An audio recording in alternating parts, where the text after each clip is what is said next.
제가 짧게 기도하고 말씀 나누도록 하겠습니다. 하나님 아버지 감사합니다. 하나님의 부족한 종이 하나님의 말씀을 들고 나왔습니다. 하나님 온전히 하나님의 말씀이 선포되기를 원하며 그 가운데 말씀을 듣고 깨닫는 역사가 있게 해주시고 믿음이 없는 자에게 믿음을 믿음이 약한 자에게 믿음을 강함을 더해 주시는 시간 될 수 있도록 성령 하나님께서 역사해 주시옵소서. 감사드리며 예수 그리스도 이름으로 기도합니다. 아멘.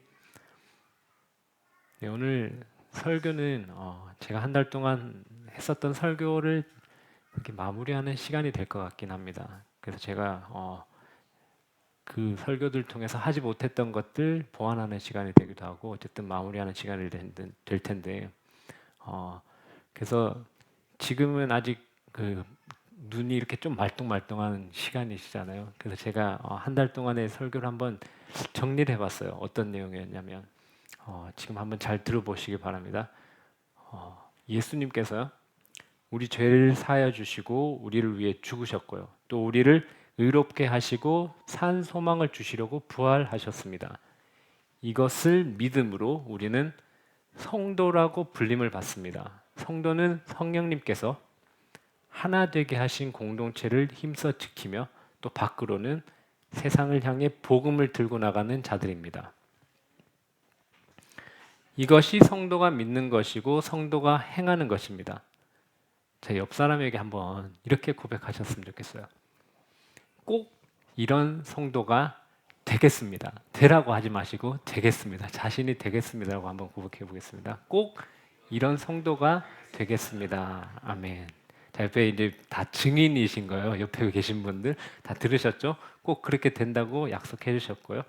이 성도라고 불리는 사람들은 성령님의 능력으로 하나님이 하신 일을 전하는 증인으로 살아가는 모습을 오늘 말씀에서 볼 수 있는데 그 모습을 그린 책이 사도행전입니다. 누가복음과 사도행전은 누가 쓴지 아시죠? 누가가 썼어요. 네, 누가가 썼고요. 이 글을 데오빌로라는 사람에게 썼는데요. 누가복음 1장을 같이 한번 읽어볼게요. 1절에서 3절까지 한번 읽어보겠습니다. 우리 중에 이루어진 사실에 대하여 처음부터 목격자와 말씀에 일꾼된 자들이 전하여 준 그대로 내력을 저술하려고 붓을 든 사람이 많은지라 그 모든 일을 근원부터 자세히 미루어 살핀 나도 데오빌로 각하에게 차례대로 써 보내는 것이 좋은 줄 알았노니 아멘. 이 데오빌로라는 사람에게 썼는데요. 여러분들 다 아실 거예요. 데오빌로라는 이름의 뜻을 띠오스랑 필로스, 그러니까 하나님이라는 단어와 사랑받는 자라는 이 단어의 합성어예요. 그러니까 하나님, 근데 둘 다 가능해요. 해석이 하나님이 사랑하는 자 그리고 하나님을 사랑하는 자, 이게 두 개 다 가능해요. 우리가 이 데오빌로라는 이 인물이 어떤 인물인지 우리는 자세히 알 수는 없어요. 그런데 이 성경을 하나님께서 썼다는 측면에서 본다면 하나님을 사랑하는 자들에게 혹은 하나님이 사랑하는 자들에게 하나님께서 이 말씀을 주신 것이라고 볼 수 있습니다. 이 글을 쓴 누가라는 이 사람의 직업도 알고 계시죠? 뭔가요? 의사라고 알려져 있죠. 이 사람의 글을 보면 예수님에 대한 자료를 상당히 꼼꼼하게 조사하고 아주 잘 정리해서 마치 보고서를 쓴 것과 같은 느낌을 받을 때가 있어요. 그래서 누가의 이 글을 받아본 데오빌로는 이제 처음부터 예수님이 이 땅에 오셔서 이루신 일들에 대해서 시간 순서대로 이제 알게 되었다는 것을 저희가 이 글을 통해서 알 수 있습니다. 제가 주중에 이 말씀을 보내드렸는데 혹시 묵상을 해보셨더라면 조금 더 도움이 되긴 하셨을 텐데 발견했을지도 모르겠어요. 제가 누가복음 24장부터 시작해서 사도행전 1장까지 넘어왔는데 이 마치 똑같은 사람이 쓴 거잖아요. 그래서 저희가 이런 느낌이에요. 종이를 두 장 붙이려면 이렇게 겹치는 공간이 조금 필요하잖아요. 그 누가복음 24장의 끝부분과 사도행전 1장의 첫 부분이 마치 그 종이를 붙이기 위한 그 공간인 것처럼 겹쳐서 이 이야기를 이어가고 있는 누가입니다. 그래서 사도행전과 누가복음이 마치 이렇게 딱 붙는 듯한 느낌이에요. 여러분들 집에 가서 24장 한번 끝 부분, 사도행전 1장 첫 부분을 한번 읽어보시기 바래요. 이렇게 붙여놓은 거구나라는 느낌이 드실 거예요. 그래서 누가복음은 예수님의 탄생으로부터 시작해서 십자가에 죽으시고 부활하신 예수님이 승천하시는 데까지 이야기가 나오고요. 사도행전은 조금 겹치니까 예수님께서 승천하시는 부분부터 이야기를 시작합니다. 그런데 이 누가는 예수님의 12 제자 중에 한 사람이 아니었죠. 그래서 누가는 예수님의 제자들과 혹은 예수님과 함께 다녔었던 그 사람들의 이 증언을 듣고 그 바탕으로 누가복음과 사도행전을 썼습니다. 자신도 그런 증언을 들었던 걸로 바탕으로 썼기 때문에 이 누가가 이유는 그런지 모르겠지만 증인 혹은 증언이라는 표현을 많이 쓰는 것 같아요. 그런데 이 사도행전에서 살펴볼 것은 이 예수님께서 제자들에게 또 증인이 되어야 된다라고 하는 것이 아니라 예수님께서 명령하신 것이 아니라 명령이 아니라 너는 제자가 될 것이다라는 표현을 쓰고 있어요. 예수님께서 명령을 하신 게 아니에요. 예수님께서 명령을 하신 게 아니고 마치 예언적 약속을 하신 것 같아요. 너희는 증인이 될 것이다. 사도행전 1장 8절 다 아시죠? 오직 성령이 너에게 마시면 너희가 권능을 받고 예루살렘과 온 유대와 사마리아 땅끝까지 이르러 내 증인이 뭐죠? 되리라 하시니라. 되라가 아니에요. 되리라예요. 그리고 실제로 이 단어를 살펴보면 명령문이 아니라 미래 시제를 담고 있습니다. 그러면 성령님이 어떠한 분이신지 저희가 조금만 간략하게 살펴볼게요. 성령님에 대해서 지금 시간 관계상 많이 살펴볼 수는 없는데 성령님은 어떤 일을 하시는지 제가 잠깐만 살펴보겠습니다. 성령님은 각 개인이 진리의 말씀을 깨닫게 하시고 예수님을 주로 고백하게 하십니다. 저희 믿음의 공동체 내부에서는 성령님께서 하나 되게 하시고요. 성령의 은사들을 통해서 서로를 섬기고 사랑하게 하시고요. 그리고 성령의 열매를 통해서 개인적 차원에서는 맛볼 수 없는 하나님의 품성들을 풍성하게 맛보게 하십니다. 그리고 외부적으로는요. 저희가 믿지 않는 자들을 향해서 복음을 들고 나가서 증인이 되게 하십니다. 성령님이 오시면 이런 일들이 일어납니다. 오늘 본문은 예수님께서 자신이 아버지께로 가면 오시기로 약속된 그 성령님이 제자들에게 임하시는 장면입니다. 성령님이 임하시는 장면을 한번 읽어보겠습니다. 사도행전 2장 2절 말씀인데요. 사도행전 2장 2절 말씀입니다. 함께 읽어보도록 하겠습니다. 호련히 하늘로부터 급하고 강한 바람 같은 소리가 있어 그들이 앉은 온 집안 가득하며 아멘. 잘 보시면 바람이 분 게 아니고 뭐라고 표현하고 있죠? 바람과 같은 소리라고 표현을 하죠. 바람이 아니에요. 이뿐만 아니라 불의 혀처럼 갈라지는 것들이 저희가 캠핑 가서 이렇게 불멍하면 이렇게 불의 혀처럼 올라오는 불의 혀처럼 갈라지는 것들이 각 사람에게 임했다고 얘기합니다. 아마도 성령님께서 오셨다는 것을 거기에 있던 사람들이 모두가 알 수 있게끔 성령님께서 찾아오신 것 같아요. 제자들이 이 모였던 장소는 일단 어디였었는지 혹시 아시나요?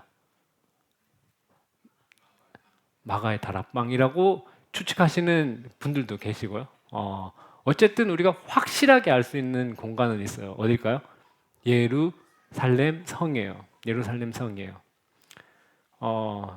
말씀해 주신 것처럼 마가의 다락방이었다라고 주장하는 사람들도 있고 6절에 보면 큰 무리가 모였다고 얘기를 해요. 그리고 그날에 믿게 된 신자가 몇 명이었을까요? 3,000명이나 되었었죠. 그러한 것들을 봤을 때 아마 마가의 다락방에서 시작을 해서 공공 장소로 이동했을 수도 있고 어쨌든 모든 추측이 가능해요. 모든 추측이 가능한데 우리가 확실히 아는 건 어딘가요? 예루살렘이에요. 예루살렘. 예루살렘이고 이 사건이 이 장소인 예루살렘에서 일어나야 되는 이유가 있어요. 네. 이 장소에서 꼭 일어나야 되는 이유는 이 사건이 일어난 시간 때문이에요. 이 일이 언제 일어난지 아시죠? 언제 일어난지 한번 2장 1절에 한번 볼까요? 오순절 날이 이미 이름에 그들이 다 같이 한 곳에 모였더니 오순절이에요. 구약에서는 칠칠절, 뭐 맥추절이라고도 불리기도 하는데 맥추절은 사실 약간 오역에 가까운 것 같아요. 맥추절은 오역에 가깝다고 생각되어서 저희는 그냥 오순절 칠칠절이라고 하면 될 것 같은데 이젠 장로님도 버리셨죠. 이제 네, 아직도 가지고 계신데 네, 이 표를 보면 6월절에 예수님이 십자가에 못 박혀 죽으셨고요. 그리고 그 다음 날이 무교절이 시작되고요. 그 무교절 다음 첫 안식일이 초실절입니다. 초실절 날 예수님께서 부활을 하셨죠.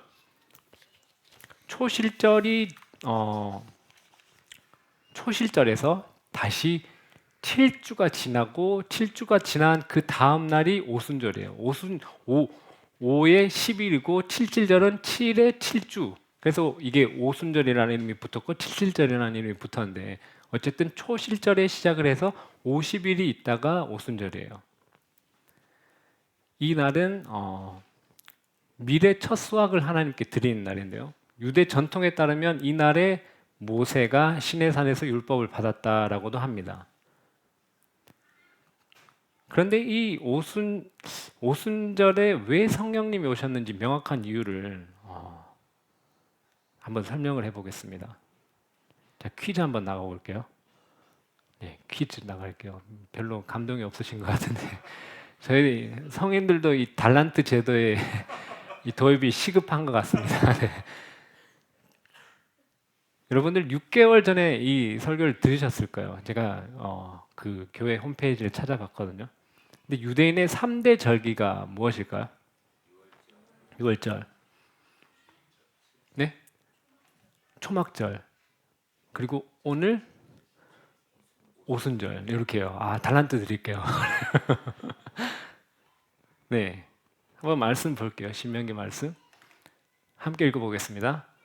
너희 가운데 모든 남자는 1년에 3번 곧 무교절과 칠칠절과 초막절에 내 하나님 여호와께서 택하신 곳에서 여호와를 배웁되 빈손으로 여호와를 배웁지 말고. 아멘.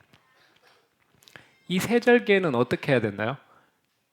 이스라엘 백성들이 여호와께서 택하신 곳이 어디죠? 예루살렘 성전으로 가서 3번 여호와를 찾아갔어야 됩니다. 1년에 3차례.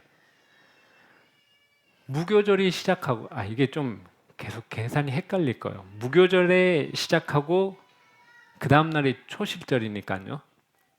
무교절이 시작하고 오순절까지는 수학 잘하시는 분들 달란트 받을 기회입니다. 며칠이 될까요?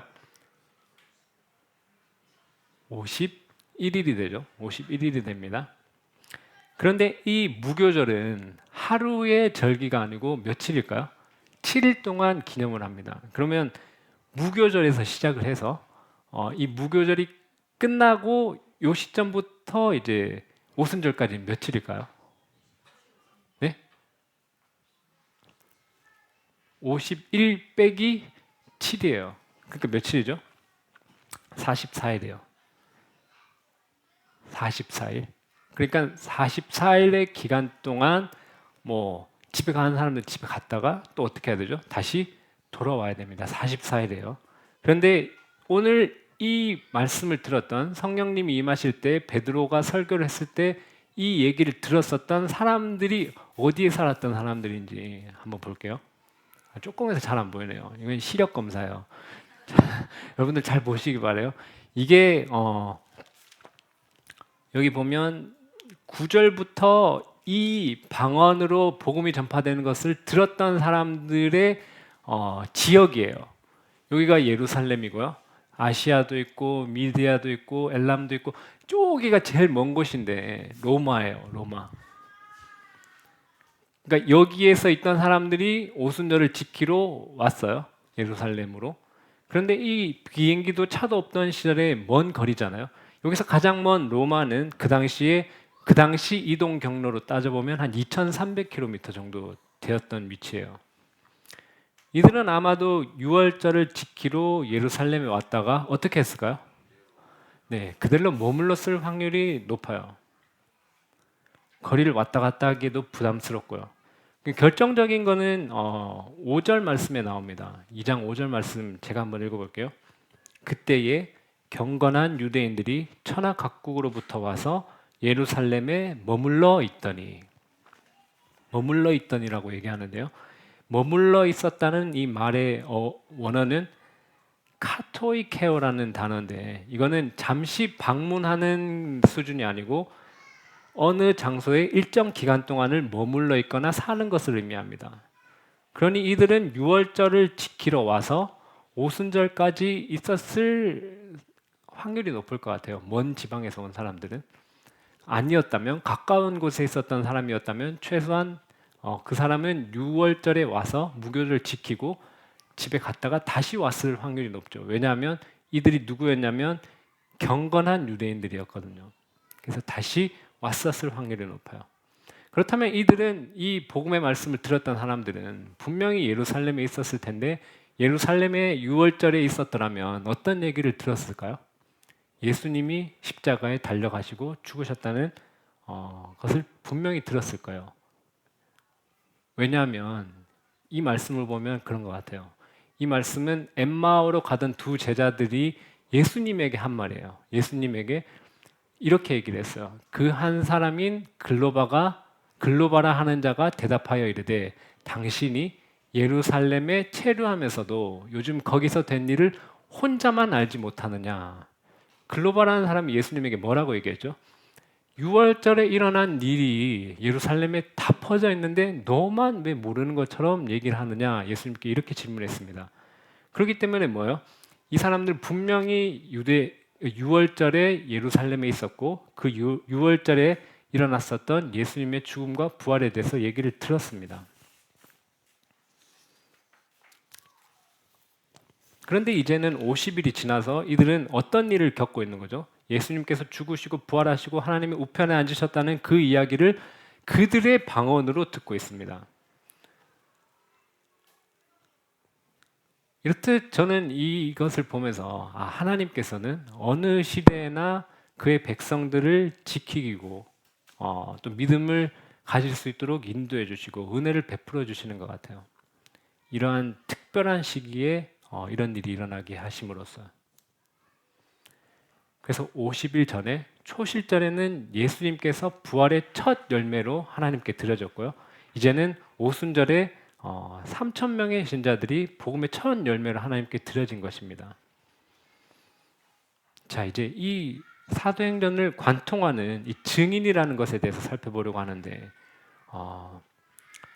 이제 또 법에 또 잘 아시는 분들 계시잖아요.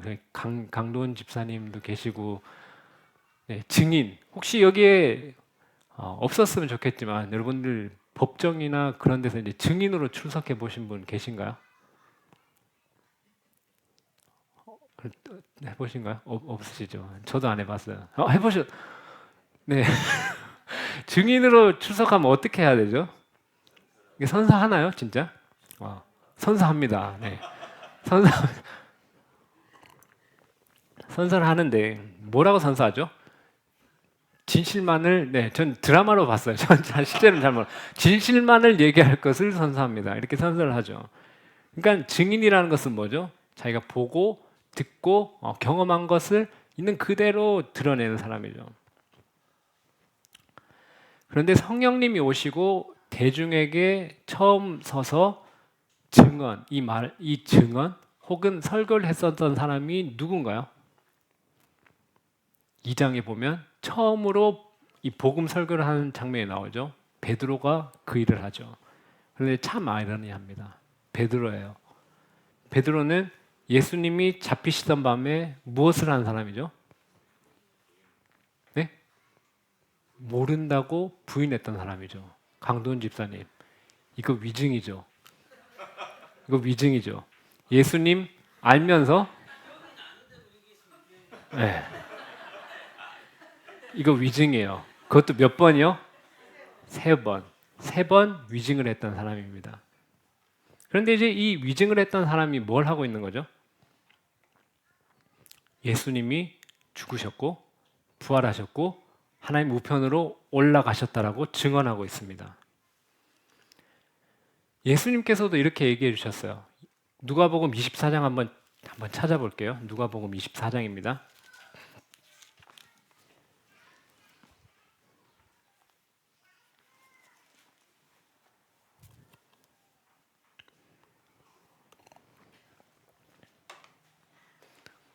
이게 여러분들이 성경을 찾으시면 제가 찾았는지 안 찾았는지를 알거든요. 전화기로 하시기 때문에 잘 몰라요. 네, 찾으셨죠? 네, 45절부터 48절까지 한 절씩 제가 읽어보도록 하겠습니다.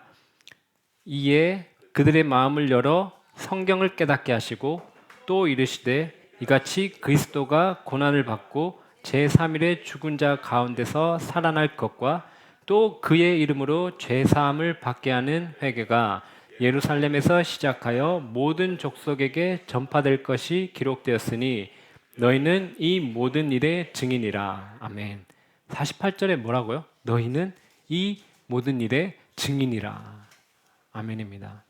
예수님께서 뭐라고 말씀해 주셨죠? 승천하시기 전에 너희는 나의 죽음과 부활과 나의 승천을 증언하는 증인이다 라고 증언의 내용을 명확하게 알려주셨어요. 그러면 우린 또 의심이 많고 우리 꼼꼼하게 따져봐야 되는 사람들이잖아요. 그러면 과연 이 증언을 명령받았는데 제자들은 과연 이 증언을 잘 했는지를 봐야겠죠. 위증하지 않고 제대로 증언을 했는지. 그게 사도행전 전체에서 나오는 이야기입니다. 꼼꼼히 한번 시간 괜찮으신 거죠? 네. 한번 사도행전을 거의 통째로 한번 훑어보려고 하는데 여러분들이 중간에 캐치하시면 제가 스탑하고요. 캐치를 못하시면 끝까지 가는 걸로 하겠습니다. 네. 사도행전 2장 말씀부터 봐볼게요. 2장 23절부터 24절까지 23, 24절 저희가 함께 읽어볼게요. 그가 하나님께서 정하신 뜻과 미리 아신 대로 내준 바 되었거늘 너희가 법 없는 자들의 손을 빌려 못 박아 죽였으나 하나님께서 그를 사망의 고통에서 풀어 살리셨으니 이는 그가 사망에 매여 있을 수 없었음이라. 아멘. 31절, 32절 또 읽어볼게요. 미리 본 거로 그리스도의 부활을 말하되 그가 음부에 버림이 되지 않고 그의 육신이 썩음을 당하지 아니하시니라 하더니 이 예수를 하나님이 살리신지라 우리가 다 이 일의 증인이로라. 아멘. 캐치 되셨나요? 멈출까요? 더 가볼까요? 네. 제가 9절만 말씀드리면 3장에도 나오고요. 4장, 5장 그 뒤로 쭉쭉 나오는데 궁금하신 분들은 끝나고 저한테 오시면 9절 다 적어드릴게요. 이 증언을 어떤 증언을 하죠? 예수님께서 말씀하셨던 예수 그리스도의 죽음과 부활과 그리고 승천하심을 증언하고 있는 것을 보여주고 있습니다. 너무 잘한 것 같아요. 정확하게 자기가 본 대로 들은 대로 예수님과 함께 경험했던 그대로 증언을 하고 있습니다. 여러분 큰 두 기둥이 있는데 계속해서 읽어보면 보이는데 첫 번째 기둥은 무엇인가요? 예수 그리스도의 십자가고요. 두 번째 기둥은 뭔가요? 예수 그리스도의 부활에 대해서 끊임없이 얘기를 하고 있습니다. 제자들이 이것을 온전히 깨닫고 담대하게 전한 것은 언제였죠? 성령님이 오신 이후였습니다. 저희 현대의 많은 그리스도인들이 그런 것 같아요. 예수 그리스도의 십자가와 그 속죄에 대한 것은 제가 잘 알고 그 가운데 은혜를 누리고 감격이 있는 것 같아요. 그런데 그럼에도 불구하고 저희가 이런 설교를 너무 많이 듣고 이런 것을 너무 자주 접해서 저는 개인적으로 어떤 느낌이냐면 도무지 이것을 저희가 머리로만 알고 이것이 우리를 압도할 만한 은혜로 다가오지 못할 때가 많은 것 같아요. 여러분들은 어떠세요? 여러분들은 지금도 하나님께서 여러분들을 사랑하셔서 여러분들을 영원한 형벌에서 구원하시기 위해서 예수님을 보내주셔서 그분을 십자가에 죽게 하시고 다시 여러분들을 의인으로 되게 해주셨다는 사실이 여러분들 여전히 여러분들을 뛰게 만들고 여전히 여러분들의 마음에 뜨거움으로 다가오십니까? 성령 하나님께서 그러지 않다면 이 시간 성령 하나님께서 우리 마음 가운데 이 복음의 진리가 다시 우리를 뜨겁게 하는 그런 시간이 되기를 축복합니다. 여러분 저희가 신앙생활을 하면 할수록 저는 가장 그러해야 된다는 것 중에 하나는 무엇이냐면 우리가 말씀에 대한 깊이가 점점 깊어져야 된다라고 저는 생각을 합니다. 근데 요즘에는 많은 사람들이 이런 것 같아요. 하나님의 위치를 점점 어떻게 하나요? 점점 끌어내리고 사람은 어떻게 되죠? 사람은 점점 이렇게 인권이니 무슨 권으로 해서 다 올라가고요.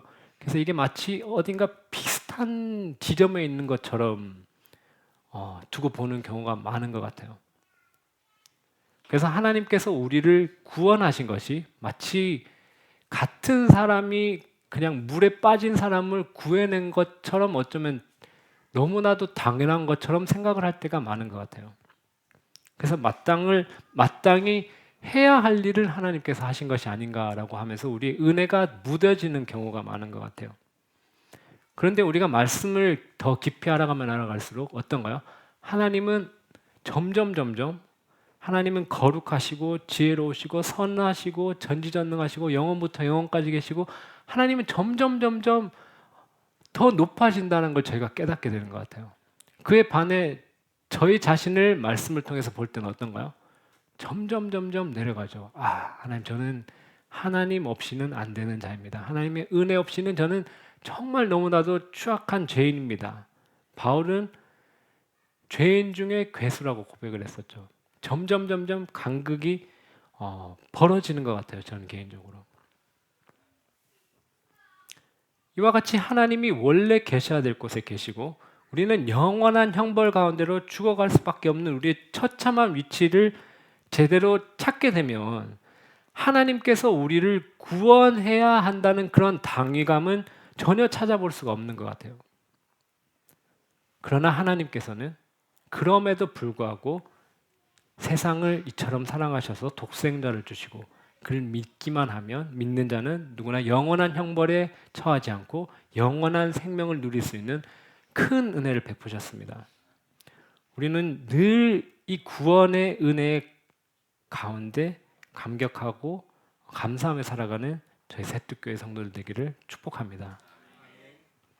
제가 지난 주일에 부활에 대해서 잠깐 설명을 했었는데 그것이 우리 삶에 어떠한 능력을 주는지에 대한 설명은 조금 부족했었던 것 같아요. 그래서 오늘은 이 예수 그리스도의 십자가 그리고 예수 그리스도의 부활, 오늘 이 부활에 이 주는 권능에 대해서 저희가 조금 더 살펴보려고 하는데 먼저 저희가 알 것은 아직 우리는 이 부활의 몸을 입은 것은 아니잖아요. 그래서 육체적으로는 저희가 이 부활의 권능에 대해서는 맛볼 수 있는 것 같지는 않습니다. 그래서 바울은 오히려 이렇게 얘기를 하죠. 우리의 겉사람은 날로 후패하나 우리의 속사람은 날로 새로워지는도다 라고 얘기했던 것처럼 우리의 부활의 능력은 우리의 속사람 가운데서 권능을 발휘합니다.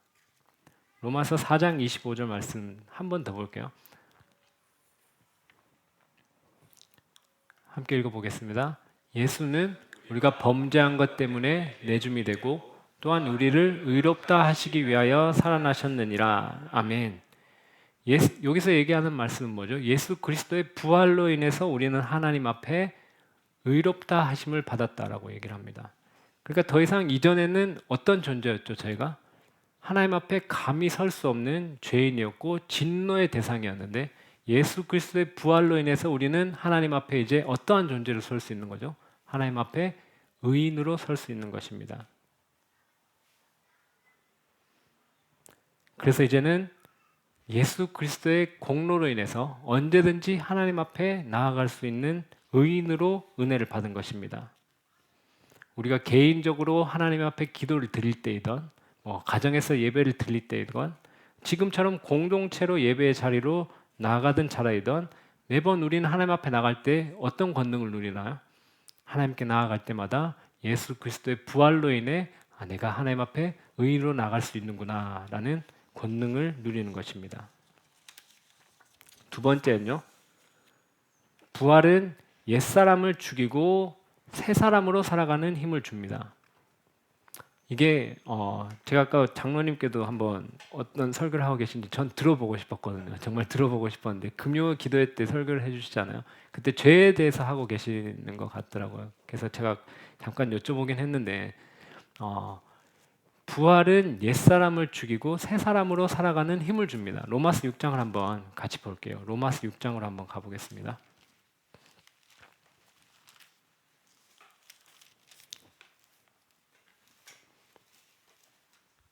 자, 여기서 여러분들 예수님 믿고 세례 다 받으신 분들이신 거죠.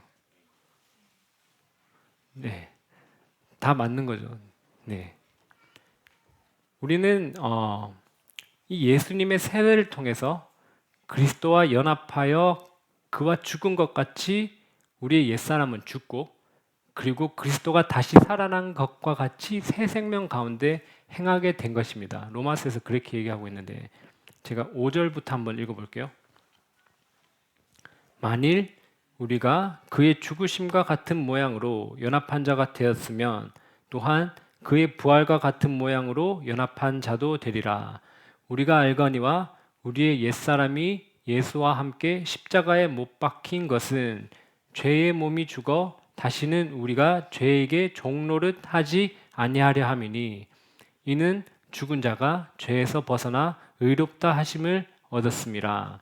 만일 우리가 그리스도와 함께 죽었으면 또한 그와 함께 살 줄을 믿노니 이는 그리스도께서 죽은 자 가운데서 살아나셨음에 다시 죽지 아니하시고 사망이 다시 그를 주장하지 못할 줄 알미로라. 그가 죽으심은 죄에 대하여 단번에 죽으심이요 그가 살아계심은 하나님께 대하여 살아계심이니 이와 같이 너희도 너희 자신을 죄에 대하여는 죽은 자요 그리스도 예수 안에서는 하나님께 대하여는 살아있는 자로 여길지어다. 아멘. 우리가 예수님을 믿지 않았을 때에는 우리가 할 수 있는 것은 죄를 짓는 것뿐이었습니다. 우리가 아무리 선한 일을 하고 좋은 일을 한다고 해도 그게 하나님 앞에서는 선한 행위로 인정될 수가 없죠. 예수님의 이름으로 한 것이 아니기 때문에. 그래서 저희가 예수님 믿기 전에는 할 수 있는 것은 죄뿐이었어요. 그러나 예수님의 부활을 통해서 우리는 새 생명 가운데 행하며 더 이상 죄의 종노릇하며 이리저리 죄가 이끄는 대로 끌려다니지 않을 수 있게 된 것입니다. 이것이 우리가 매일의 삶 가운데서 누리는 부활의 권능입니다. 세 번째, 부활은 우리에게 영원한 생명을 얻게 하고 우리가 산 소망을 가지게 해줍니다. 요한복음 말씀 함께 읽어보도록 하겠습니다. 예수께서 이르시되 나는 부활이요 생명이니 나를 믿는 자는 죽어도 살겠고 무릇 살아서 나를 믿는 자는 영원히 죽지 아니하리니 이것을 내가 믿느냐. 아멘. 예수님을 믿는 자는 우리는 이미 영원한 생명을 소유했고요. 그것은 우리에게 산 소망이 되어집니다. 이 부활의 소망은 베드로가 얘기하듯이 우리를 위하여 하늘에 간직되어 있습니다. 간혹 우리들 가운데 예수님을 믿고 우린 천국 가는 것이지 라고 이렇게 단순하게 우리의 신앙을 표현한 분들이 계신 것 같은데 이것은 정확한 우리의 종말론은 아닌 것 같아요. 우리는 새 하늘과 새 땅에서 예수님이 보여주신 예수님의 그 부활의 몸을 우리도 입고 그곳에서 영원한 생명을 누리는 것이 우리의 마지막 모습인 것 같습니다. 이것이 예수 그리스도의 부활에서 오는 산 소망입니다. 그리고 우리는 이 산 소망을 가지고 있기 때문에 이 땅에서 예수님으로 인해 받는 고난도, 예수님을 믿기 때문에 오는 어려움들도 넉넉히 이겨낼 수 있는 것입니다. 그리고 네 번째는요, 부활은 다른 이들을 위해 자신이 죽는 자발적이고 헌신적인 사랑을 우리에게 보여줍니다. 요한복음 말씀 한번 읽어보겠습니다. 아버지께서 나를 아시고 내가 아버지를 아는 것 같으니 나는 양을 위하여 목숨을 버리노라. 내가 내 목숨을 버리는 것은 그것을 내가 다시 얻기 위함이니 이로 말미암아 아버지께서 나를 사랑하시느니라. 이를 내게서 빼앗는 자가 있는 것이 아니라 내가 스스로 버리노라. 나는 버릴 권세도 있고 다시 얻을 권세도 있으니 이 계명은 내 아버지에게서 받았노라 하시니라. 아멘. 예수님께서는 자신의 죽음으로 그의 백성들을 죄에서 건져내신다는 것을 알고 자신의 목숨을 기꺼이 내놓으셨습니다. 우리도 우리 주변에 있는 잃어버린 영혼들을 예수님께로 인도하기 위해서 우리 자신이 죽고 우리 안에 예수님이 살아야 할 것입니다. 갈라디아서 말씀에 내가 그리스도와 함께 십자가에 못 박혔나니 그런지 이제는 내가 사는 것이 아니요 오직 내 안에 그리스도께서 사시는 것이라.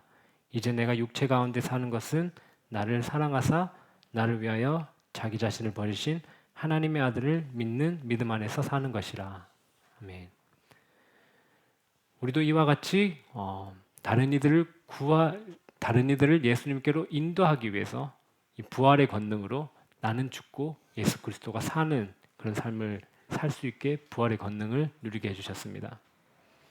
마지막으로 부활은요, 복음 전파를 향한 간절한 마음을 우리에게 일으켜줍니다. 요한복음 말씀 한 번만 더 보겠습니다. 이를 놀랍게 여기지 말라. 무덤 속에 있는 자가 다 그의 음성을 들을 때가 오나니.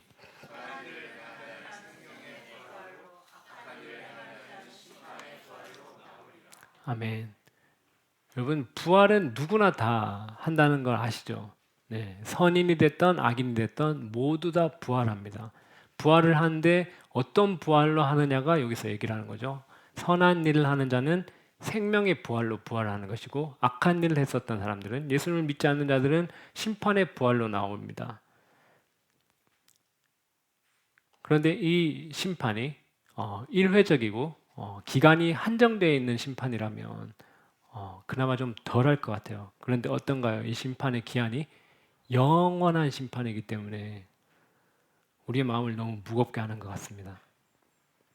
사실 우리에게는 이건 큰 은혜의 말씀이지만 여러분들 반대로 우리 주변에 있는 믿지 않는 가족들과 친지들을 본다면 여러분들은 어떤가요?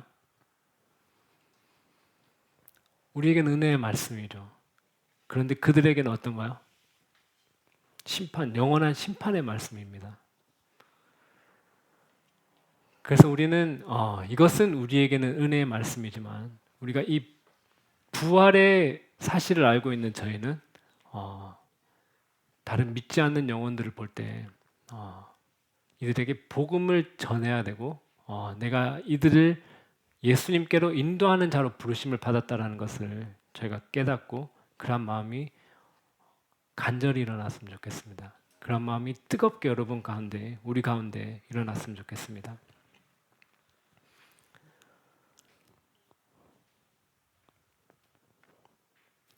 더 해도 괜찮은 건가요? 다시 한번 정리를 하면요. 이 성령님이 이 믿는 자들에게 오셨을 때 이 성령님이 이 믿는 자들 통해서 어떤 일을 일으켜 가시는지를 저희가 이 사도행전을 통해서 지금 살펴보고 있습니다. 첫 번째는 그 증언을 살펴본 거고요. 첫 번째는 예수님께서 명령하셨던 그 증언을 이 제자들이 충실하게 증언을 하고 있는지를 제가 살펴봤었고요.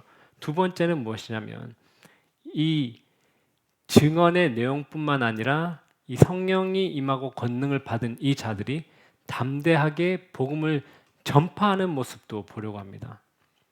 예수님께서 미리 이 성령님이 오시면, 여러분들 예수님이 십자가에 죽었을 때, 달리셨을 때, 잡히시던 밤에 제자들이 어떻게 반응했는지 여러분들 다 아시잖아요. 다 어떻게 했죠? 예수님을 버리고 다 도망가 버렸단 말이에요. 그런데 성령님이 오시고서는 이들이 도망가는 게 아니라 담대하게 복음을 전파하는 것을 우리가 볼 수 있습니다. 예수님께서 성령님이 오시면 이러한 일이 일어날 것이라고 미리 알려주셨죠.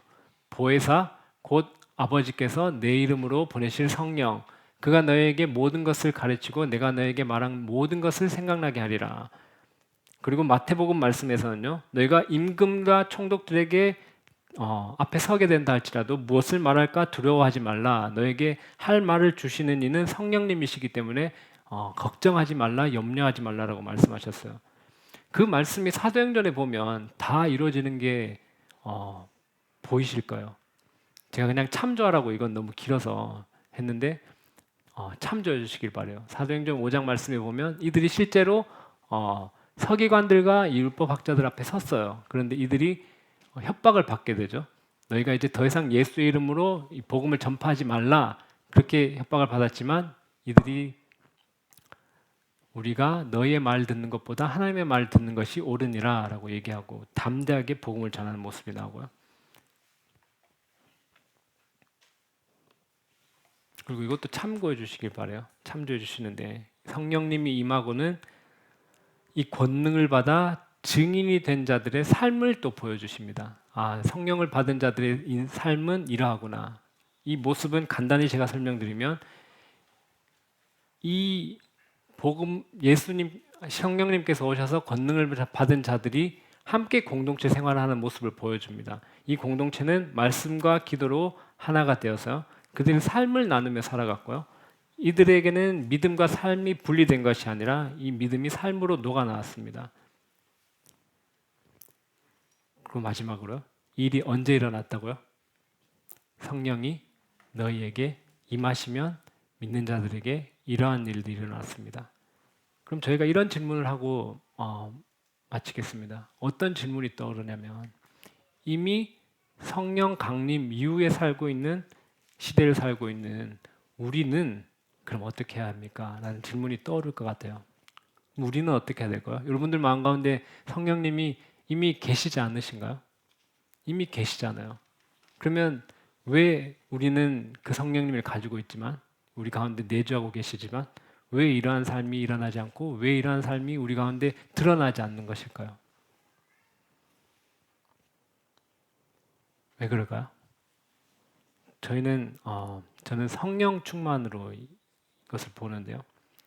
성령 충만은 또 큰 주제여서 여기서는 다 설명하지 못하겠지만 간략하게 얘기를 하면 이미 성령을 받은 우리가 성령 충만해서 우리 가운데 성령님의 역사가 일어나게 하기 위해서는 저는 이렇게 해야 된다고 생각합니다. 우리 가운데 예수 그리스도의 말씀이 풍성히 거하게 하고 함께 기도하기를 힘쓰고 예수님이 우리를 사랑하신 것처럼 우리도 서로 사랑하고요.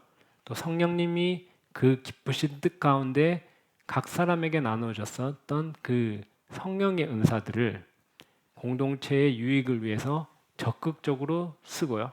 그리고 우리의 각 지체가 성령의 열매들을 서로 풍성하게 맛볼 그때에 저는 우리 가운데 성령 충만함과 성령 하나님의 역사하심과 일하심이 나타난다고 저는 믿습니다. 우리 새뜻교회가 성령 충만하여서 이런 성령의 역사들이 일어나는 그런 교회가 되기를 축복합니다.